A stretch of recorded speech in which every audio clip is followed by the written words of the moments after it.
Today, I wanted to tell a little story about my childhood, but before I start that, I just wanted to clarify that if I ever talk about anybody from my family, my friends, anybody from my past, I mean no disrespect. This is my perception of things that I have gone through, my side of the story, my feelings, and it has nothing to do with anybody not doing good enough or being enough, because I don't believe that. I believe that everyone is doing their best until they know better, and then they do better. So that's what I live by, and I don't have regrets, and I don't hate anybody, and I'm not upset at anybody, but I do have stories that I want to share that are part of what created me. So it's important for me to say them with as much love as possible, but also with as much realness, rawness. So I really wanted to talk to you today about a little bit about my childhood. And I did start life as a middle child, and I believe that my older sister was troubled and upset, and she had a few issues with me that, as a young child, I thought it was me, and I'm learning now that it's not. But I maneuvered as best as I could, and I tried really hard to love everyone and to help everyone and to be kind, even as a young child. And so, I didn't ask for much. I was very quiet, very shy, very withdrawn. I learned at a very young age to hide, because it was safer, because it was better for everyone. And so, it got to be this time where it was spring, and I think that's why it's really hitting me right now, because it's spring again. And I think I was about 10 years old, and our next door neighbors had a garage sale every year, and we'd go over there and look through their stuff. And this one particular year, I think I was 10, I'm not sure, but they had a little puppy in a cage, and I wanted that puppy so badly. I was lonely, I was scared at night. There was just things that I felt like it could be a companion, it could be something really special for me. And so I begged and I begged, and sure enough, it worked out, and I got this puppy. And the rule was that the puppy was never allowed to come inside. So I had to deal with that and learn how to be with this puppy as it was outside, chained outside.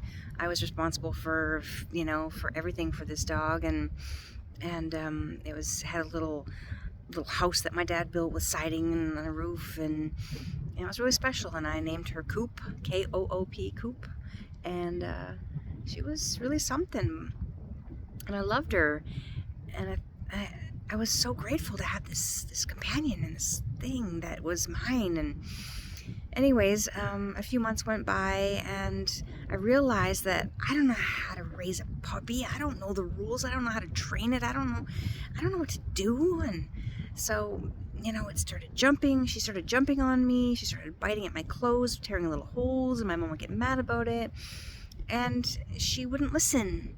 So I was really careful with how much I let her free. And there was this one day in particular, and my mom had to go to the store. I don't know, she had to get some groceries or something. I don't remember why I was staying. I don't remember really any of the details, other than I was holding Coop, and I was sitting on the front steps facing the yard, and I made sure Coop was facing me, and she had full attention on me. So it was like really important that she didn't see my mom leave, because I did not want her to chase the car. So I stayed and I played with her and did all this, actions and goofiness. And I swear 5 minutes went by. Maybe it wasn't 5 minutes, but it felt like a long time. And I thought it was long enough, so I let her go. And our driveway was fairly long, and then it kind of climbed up a hill, and then it dove down. And as soon as I let her go, she just went running down the hill after my mom. And so I was running behind her as fast as I could, and screaming her name, Coop, Coop, wait, come. And she just kept going, And so I ran and I got to the top of the hill, and right as soon as I reached the top, it was just fast enough for me to see this poor little old lady in an SUV just take her out. She just hit her so hard. Poor Koop was rolling, and I'm sure it must have been a heck of a scene. You know, here's this little old lady that's parked a few feet away, stopped, and me up on the hill bawling, screaming, crying, and my poor dog just laying there dead. And it's really tough to witness the life ripped out of something. It's the first time I've ever experienced anything like that. As a city kid, I wasn't around farm animals, I wasn't around death, I wasn't around any of that. I was very sheltered, very, very sheltered. So I'm not exactly sure the details after that, but my dad was finally there, and he helped me decide where to bury my dog, and we had 2 acres in town, so we were able to put her kind of in the back, and we buried her. And I remember sitting on the counter in the kitchen and still crying. My dad was washing his hands because he had finished shoveling, and he just looks over at me and he just says, "Get over it." And I don't really think that parents understand what they do to children when they don't show affection and compassion. And I don't remember a hug. I don't remember any love at all. And so I internalized. I started learning how to internalize, and it was unbelievably painful. And I didn't know why it was so important for me to get over her so quickly. And I just witnessed her be mutilated on the street. And so anyways, a few years went by, and same thing happens. Another puppy, another garage sale, another begging, please give us another chance. And for some reason my parents caved and they gave in, and her name was Casey, and same doghouse and same scenario pretty much, except now this time was in the winter. And we went out for supper, a family supper, and came back and she had gotten loose. And so we went looking in the dark, and I remember finding her. And this time she was frozen. She had been hit almost the same spot. And it was a bad road for that. People drove really fast, and animals that weren't trained or weren't tied, they didn't have hope. So my mom and dad said, you're never gonna have a pet until you're an adult and you can do it yourself. They were done. They weren't, no hamsters, no cats, no birds, no snake, nothing. We weren't allowed anything. So, I learned to cope with that and go through my life without these pets. And so then when I was on my own, I think at one point I had 5 dogs, 3 cats. We had 30 horses, we had cows, we had a donkey, we had chickens, we had it all. And raised my kids with pets, and the love that brings into the house is just unbelievable. My daughter had night terrors, and she was in a really bad way, and so she had one dog that didn't treat her very well, so I made her give him away, and she was really upset with me. And I told her, I said, the right one will come. The right one will come to you. And so there's this day where it was Mike's uncle came from Alberta with his dog, and it was just this pug Jack Russell Cross, and he was 6 months old, and I swear he was the ugliest dog I have ever seen in my life. And I said, there's no way she's going to say yes to this dog. But man, she saw him and she instantly fell in love, and it was just the coolest thing. It was like a match made in heaven, and they were so connected, and they're still so connected, and I'm just so grateful for that.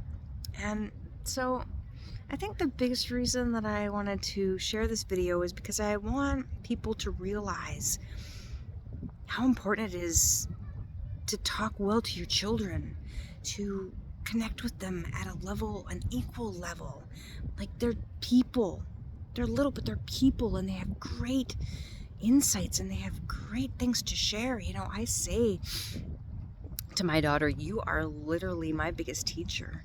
You were brave enough to tell me things that I was doing wrong, and I would say, wow, like, I see that, and now I'm so sorry, and thank you for sharing that with me and helping me grow, because I'm just human in a human experience, and I'm just doing my best until I know better. I don't know everything, and I'm doing everything I can to do this right. And so I just really strongly believe that our children are so, not only are they sponges and soak up everything that they see and watch and witness, but they are just so wise. They have so much to share, and I just love that. I love that, watching children, and I'm so drawn to them lately because they're just so incredible.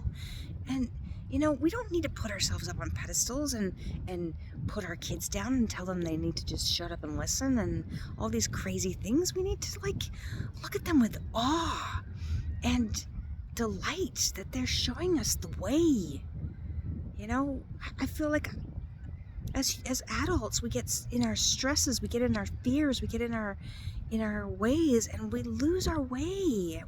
We should be acting like children. We should be playing. There's times I come to this very park and I will put music on and I will dance like a child, and I don't even care who's watching.